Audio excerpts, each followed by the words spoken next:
Hello. जय श्री राधे। राधे राधे। जय श्री राधे। ओमकार माधव चैतन्य जी से बात हो रही है क्या हमारी? जी सर, ओमकार माधव चैतन्य बोल रहा हूँ, बताएं। मैंने ये पूछना चाहता हूँ, आप मतलब सर सम्राट वो आला सम्राट जी के शिष्य है ना? जी। अच्छा अच्छा, चलो मैं कुछ पूछना चाहता हूँ अगर आपकी अनुमति हो तो। बताएं सर, बताएं। आप आला भी गाते होंगे ना? नहीं, आला नहीं गाता हूँ। अच्छा, तो मतलब मैं ये पूछना चाहता हूँ हम्म। कि ये मैटर क्या चल रहा है हमारे तुम्हारे कोई भाइयों में? तो ऐसा है भैया हम्म कि ऐसा हमारे गुरु भाइयों में ऐसा कुछ भी कोई मैटर नहीं है। फिर ये अफवाह तो बहुत फैली घूम रही है, क्या मतलब है इसका? हमारे गुरु भाइयों में कोई मैटर नहीं है। और हमारे जितने गुरु भाई हैं ना, जितने गुरु भाई हैं उनमें गुरु भाइयों को जानता हूँ। और तब से जानता हूँ जब मेरे गुरुजी मेरे गांव में आए थे। मेरे ताऊ जी थे, उनके लड़के का लगन टीका चढ़ा था। तो मैं हमारे गांव के, मेरा गांव नगला राम सिंह पड़ता है, कोसमा रेलवे स्टेशन के पास में। तो राकेश शास्त्री जी थे रठेरा वाले, उन्होंने ढोलक बजाई थी गुरुजी के साथ में। तब गुरुजी बहुत पतले पतले दुबले पतले थे। उस समय से गुरुजी के बारे में जानता हूँ। और गुरुजी तो चीज ऐसी थी कि गुरुजी जैसा दुनिया में अब कोई पैदा दूसरा नहीं हो सकता भैया। नहीं हो तो नहीं सकता है। हाँ, अब कहने के लिए कुछ भी कहो, अपने को कुछ भी मानो, तो कुछ तो अपनी अपनी बात है ना। देखो अपने आप को ये कहे कि हम सर्वश्रेष्ठ हैं, हम बहुत बड़े वक्ता हैं, फलाना ढिकाना लिखवाने लगे आगे पीछे नाम के, तो ये गलत है ना। हाँ, तो अब आप हमें उससे बताइए, मतलब गुरुजी के तौर से कितने शिष्य गुरुजी के साथ में पहले रहते रहे थे? जब आपसे मिले थे तब कितने शिष्य थे? और जब देखिए मेरी बात सुनो, जब मेरी शुरुआत हुई थी शास्त्री जी गुरुजी के पास, तो जब हम गुरुजी से मिले थे कितने सन में? ये तो बहुत पुरानी बात है। पहले सर्वप्रथम जब मिले थे तब तो हम कक्षा 8 में 7 में पढ़ते थे। हाँ, तो कोई सन तो होगी, सन 1996 95 कुछ तो होगा। और सन 90 में हमने कक्षा 8 पास किया है, तो ऐसे मान लीजिए आप। अच्छा अच्छा, हाँ हाँ। तो उस समय गुरुजी आए थे तो तुम्हारे गांव में? हाँ, हमारे घर पे ही आए थे। फिर हमारे पिताजी उसी साल जो मारकंड का मेला लगता है, फिर आर्य समाज का एक टेंट लगता है, वहाँ महात्मा लोग आते हैं। तो वहाँ गुरुजी ने पिताजी ने टाइम दिलवाया था।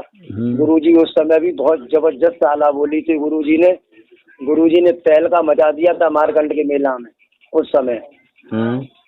अच्छा, फिर जब गुरुजी की भागवत चापरी में हुई तब गुरुजी के पास बबलू भैया थे, ये ढोलक वादक थे उस समय वो थे। और वीरेंद्र भाई साहब थे रुद्रपुर वाले, वो मुझसे बड़े हैं। और वीरेंद्र भाई साहब, फिर रमेश चैतन जी, और राजकुमार चैतन जी, प्रभास चैतन्य जी, यही नला मानदाती वाले गुरुजी के साड़ू के भैया। हाँ। और राम सेवक जी, और ये क्या नाम, सबसे ज्येष्ठ भ्राता जी महेश चैतन जी। तो और ये क्या नाम, ब्रजेश चैतन्य है ये। और जो लड़के हैं वो अभी बाद के हैं, एक राजेंद्र चैतन्य और है। बहुत ऐसे हमारे गुरु भाई हैं हमारी नज़र में, जो हमारे साथ थे जब हमने कथा सीखी तब गुरुजी के पास आए गए हैं, अभी भी हैं। तो बड़ा हिसाब किताब अच्छा था भाई। हमारे गुरु भाइयों में तो किसी में मतभेद कोई है नहीं भैया। तो मतलब मैं पूछना ये चाहता हूँ, जब आप साथ में रहते थे जी, तब तो कोई चेला ने अभिमान वाली बात तो नहीं की होगी कि हम फलाने सम्राट हैं, कि हम ये करते हैं, कि मैं आला हमारे सामने कोई बोलता था, कहता था गुरुजी के सामने? देखो शास्त्री जी, एक बात और बताऊं कि उनके सामने हमारी आपकी तो औकात क्या है, उनके सामने कोई भी विधायक तक उनके सामने ऊंची आवाज में बात नहीं करता था। ये मैंने गुरुजी के हौसले देखे, गुरुजी का समय देखा है कि गुरुजी के सामने अच्छा आदमी टिक नहीं पाता था 2 मिनट भी। एकदम उसे जो मान लो कैसे अंडरटेकिंग कर लेते थे कि जो गुरुजी कहते थे पूरी करता था। और भागवतों में जहाँ भागवत कहने जाते थे गुरुजी का मतलब मेंटेनेंस इतना अच्छा था कि कमरा के अंदर जिस कमरे में हम लोग रहते थे उस कमरे में माचिस की तीली भी अगर देख लेते थे तो ये मान लीजिए कि मतलब तेताल हो जाते थे। कहीं भी कयामत आ गई समझो। हाँ, कहीं भी डिसिप्लिन उन्होंने गड़बड़ नहीं किया। और दूसरी बात, गुरुजी ने ये शब्द हमसे कहे हैं कि बेटा कहीं भी रहना, स्वच्छ और साफ बन के रहना, हमारा नाम बदनाम मत करना, कभी भी गद्दी पे अश्लील शब्द मत बोलना, कभी भी मर्यादा तोड़ करके बात मत करना, कभी भी। और जिस दिन तुम ये सोचो का मर्यादा मुझे तोड़नी पड़ेगी उस दिन शास्त्री गिरी कुटी पर टांग देना, अपने घर बैठ जाना। सत्य बात। हाँ, तो कहने का मतलब ये है कि हमारे गुरुजी ने हमें वो सिखाया है शास्त्री जी, जो हम आपसे बयान नहीं कर सकते हैं। आप किसी दिन हमसे मिलना, यहाँ सुखाबाद में रहता हूँ वैसे तो मैं करीब 18-20 वर्ष हो गई है मुझे सुखाबाद में रहते और लगभग 10 भागवत तो मैंने अपने शंभू नगर में ही कह दी है। ऐसा गुरुजी का आशीर्वाद रहा मेरे ऊपर, आज भी है, जब तक मैं रहूंगा तब तक गुरुजी का आशीर्वाद रहेगा। लेकिन मैं आपसे एक बात पूछना चाहता हूँ, लेकिन अब हमारे जो घर के गुरु भाई हैं इनमें क्या हो गया ऐसा जो मतलब ये अपने आप को मैं फलाना सम्राट हूँ, मैं न्यू सम्राट हूँ, ये क्या मतलब है कि इसमें आप कुछ कहना चाहते हैं? देखिए, कहने का मतलब ये है कि देखो भैया, सम्राट कोई लिखे अच्छी बात है, लिखो, लेकिन सम्राट कोई नई चीज ला करके तो लिखो, तो उसके तो सम्राट बनो। अब गवी गवाई चीजों को तुम गुरुजी के शब्द गा रहे हो और गुरुजी के बारे में ऐसे शब्द बोल रहे हो और कहीं से अलग चीज लेके आओ, अलग। जैसे महाराज जी हमारे बाबा गुरु हैं स्वामी आधार चैतन्य जी महाराज, तो उन्होंने अलग हटके सब शिवराम जी और उनके देशराज पटेरिया फलाने के ढिकाने के तमाम दुनिया के गायक थे, लेकिन महाराज जी स्वामी जी अपना अलग तरीका लेके आए, अपनी अलग तर्ज लेके आए, अपनी अलग पहचान बनाई। सत्य बात है, अपनी अलग उठ गए समाज में। और गुरुजी ने संवादी गाई है तो बाबा जी ने ये कहा था गुरुजी से, मेरे सामने की बात है एक बार के लला फलाने तू ऐसा कर किसी दूसरे क्षेत्र में उतर जा, इस क्षेत्र में तो मैं हूँ। तो गुरुजी शुरू से ही आला अच्छी बोलते थे।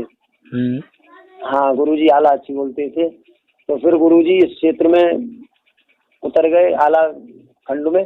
तो गुरुजी ने तमाम दुनिया की आला की वाम लड़ाई तो भरी है, लेकिन उसके अदर में भी गुरुजी ने बहुत ऐसी चीजें निकाली हैं जो मतलब आला से अलग है।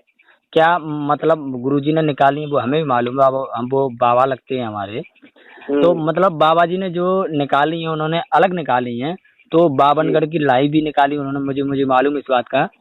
लेकिन क्या जो लोग चैलेंज दे रहे हैं, अब मैं उनका नाम लेना चाहता हूँ, रविंद्र शास्त्री जी, चैतन्य जी, जो चैलेंज दे रहे हैं कि आगरा मंडल के जितने भी गायक हैं वो मतलब हमारे सामने कापी फेंक करके और मोबाइल डाल करके चले हैं और हमारे सामने आला बोल रहे हैं। तो मान लो आला तो बोल सकते हैं, मैंने भी सुनी है क्लिप, लेकिन आला बोल सकते हो, लेकिन आप आला उन जैसी थोड़ी बोल पाएंगे, गुरुजी जैसी थोड़ी बोल पाएंगे। नहीं, बोल तो पाएंगे। उन्होंने ये कहा है कि जितनी भी गुरुजी ने गाई है तो उसमें तो गुरुजी ने तो मान लो और भी प्रोग्राम निकाले हैं।